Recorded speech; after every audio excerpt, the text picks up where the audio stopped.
blanc à pois rouge de la montagne qui fait l'effort. Alors, Martinelli avec un coureur norvégien, me semble-t-il, et derrière, pas de peloton en vue. Voilà, il résiste, Marco Brenner, incroyable. Ouais, il est facile dans cette montée. Il est impressionnant, ce coureur. Il donne même pas l'impression d'être dans le dur. Il donne même pas l'impression. Laisse-moi bosser maintenant, tout en kilomètres. Laisse-moi bosser. Je suis voir les cas. Regardez, vous entendez, bien, bien sûr, c'est... Voilà. Non, mais là, c'est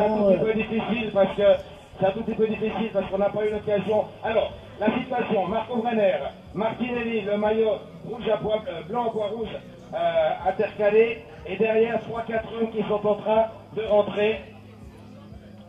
Et Marco Brenner qui résiste pour l'instant, voilà, qui relance, qui a remis encore plus gros. Il arrive à la fin de cette bosse.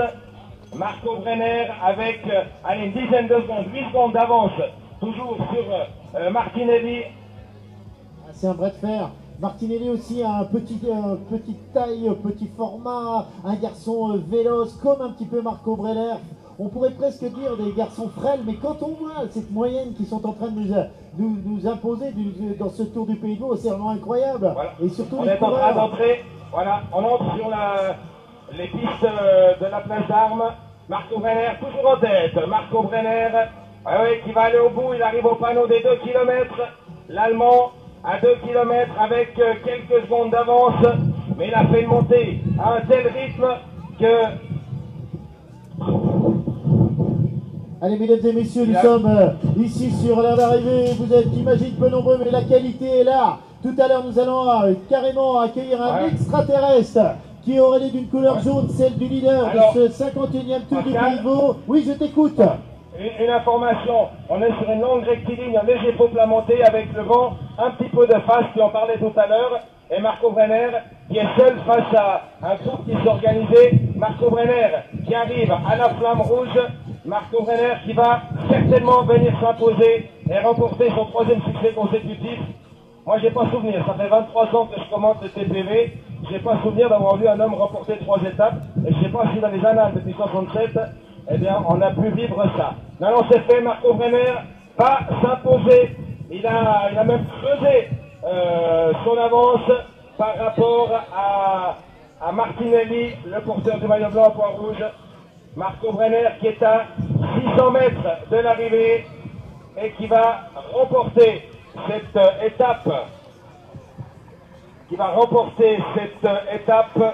de montagne, cette première demi-étape de la matinée. Voilà, on va sur la déviation, on va s'arrêter à la déviation. Et Marco Brenner à 300 mètres, seul en tête, le maillot jaune, exceptionnel mon cher Pascal, le voilà, à gauche, le panneau de 100 mètres, un virage à droite. Et il a creusé, il est incroyable, il a creusé, il a maintenant une quinzaine de secondes d'avance, vous le voyez arriver. Allez, on voit justement le maillot jaune qui arrive, regardez, il sprint encore, il sait que c'est important de prendre du temps sur ses adversaires. Allez, mesdames et messieurs, je vous demande d'applaudir la nouvelle génération, le maillot jaune, Marco Brenner. Oh, quel talent, il arrive avec le sourire. Voilà les deux poursuivants. Oui, Pascal, Vegard Stork, le Norvégien qui dispute le sprint à Martinelli. Voilà pour l'instant, eh bien facilement, le Norvégien revient pour la 2e place, Martinelli, l'Italien avec le 2h51, et voilà derrière, eh bien les coureurs français, avec oui, ils sont tous là, et puis le maillot vert également. Oh, quelle étape extraordinaire, mesdames et messieurs, ils sont là, ils viennent d'arriver, vous êtes peu nombreux, je vous demande de tous les applaudir, gardez de l'énergie, car tout au long de cette matinée, il va falloir attendre jusqu'aux derniers coureurs qui vont venir franchir cette ligne. Il va y avoir des dégâts. Regardez, et jusqu'au bout, eh bien, tête dans le guidon, ils arrivent sur ce parcours qui est initialement prévu presque pour le cycliste avec cette arrivée magistrale. Regardez comme ils arrivent à Vivalir avec l'arrivée des Américains maintenant. Et tous les coureurs vont aller du côté de l'informatique pour nous donner les informations de Marco Brenner avec qui a creusé le trou 16 secondes sur le Norvégien Vegard Stork que nous avions déjà vu hier, associé bien sûr à Alessio Martinello. Ensuite à 22 secondes, le Français Alex Baudin qui avait pris la 2e place hier. Dans le même temps également, Lennart Van Helvelt, le Belge, l'Américain ensuite, Matthews, Riccitello, toujours dans le même temps, le Français Valentin Paré-Pinte après sa chute d'hier, qui se replace maintenant parmi les meilleurs. Et ensuite, à 25 secondes, nous avons deux hommes, nous avons vu le Danois, eh bien, William Levy, c'est le vainqueur sortant du Tour du Pays de Vaud, et Lars Bove également des Pays-Bas. Voilà donc les coureurs qui en terminent. Les écarts sont déjà conséquents, nous sommes à 1,36 de l'arrivée par rapport au l'homme de tête. Mais quel garçon, quel talent de Marco Brenner. Il est arrivé ici comme s'il était parti au bout de la ligne droite, tout à fait rayonnant. Il demandait même au public d'applaudir pour se féliciter lui-même de cette performance.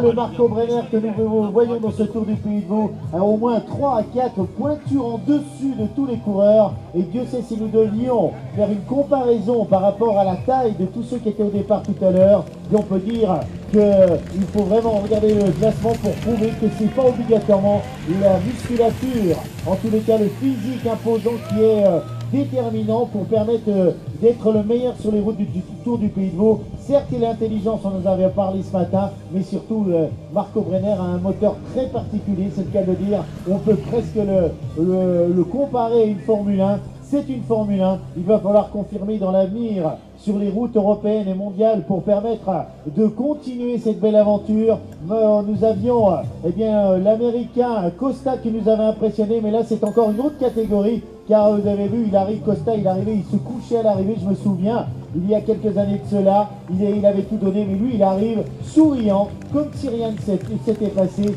Nous on a un petit peu, on en parlait ce matin, un parallèle avec celui qui a, on va dire, étouffé la catégorie des juniors de son talent et qui est passé chez les professionnels. On en a parlé ce matin, c'est Remco Evenepoel, ce jeune garçon. Eh bien, j'ai l'impression qu'ils vont se rencontrer prochainement sur les routes professionnelles en ce qui concerne l'allemand, mais ça, c'est pour demain.